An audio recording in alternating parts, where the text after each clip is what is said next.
கொல்லன் வயலுக்கு போகலாமா? ஆமாங்க, இன்றைக்கி நமக்கு கொல்லன் வயலில் தான் டெக்கார் ஒன்று புக் ஆகிருக்கு.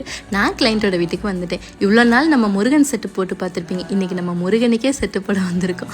ஆமாங்க, இது ஒரு பர்த்டே டெக்கார். இந்த ஆர்டர் எனக்கு இன்ஸ்டா மூலியமாக தான் வந்துச்சு. பத்மான்ற சிஸ்டர் என்னை காண்டாக்ட் பண்ணிட்டு என்னோட பையனுக்கு பர்த்டே சிஸ்டர் ஆப்ஷனே இல்லை, முருகன் தான் எனக்கு வேணும், முருகன் தீமில் தான் வேணும்னு சொல்லி கேட்டாங்க. முருகன் தீமில் என்னடா பண்ண முடியும் பர்த்டேக்கு அப்படின்னு சொல்லி நான் யோசிச்சுட்டு இருக்கும்போது சரி நானாக ஒரு டிசைன் பண்ணி அனுப்புனேன். அவங்க சொல்லிட்டாங்க அந்த முருகன் பக்கத்தில் என் பையனோட ஃபோட்டோவும் போட்டு கொடுங்கன்ட்டு. நம்ம சும்மா கிடந்த மூலையில் ஒரு ஐடியா வந்துச்சு. ஏன் பையன் போட்டோ பக்கத்தில் போட்டு பையனே முருகனாக மாற்றி நிற்க வச்சுட்டா அப்படின்ற மாதிரி நான் அவங்களுக்கு ஆப்ஷன் கொடுத்தேன். அவங்களுக்கு ரொம்ப பிடிச்சிருச்சு. ஓகேன்ட்டு நாங்கள் இந்த செட்டை வந்து செலக்ட் பண்ணி டிசைன் பண்ணோம். சென்டரில் இருக்க குட்டி முருகன் வேறு யாரும் இல்லை, அவங்களோட பையன் தான். அவனோட பேர் செந்தூரிஷி. அவ்வளோ க்யூட்டுங்க. நான் இப்படி தான் இந்த டெக்காரை வந்து செஞ்சு முடித்தேன். கிளைண்ட்டு ரொம்ப ஹாப்பி, நானும் ரொம்ப ஹாப்பி. அப்புறம் என்ன அப்படியே போயிட்டு அறந்தாங்களே ஒரு டீயை குடிச்சு நான் வீட்டுக்கு வந்துட்டேன். உங்களுக்கு இந்த மாதிரி ஒரு டெக்கார் வேணுமா என்ன கான்டாக்ட் பண்ணுங்கள். தட்டா பை பை.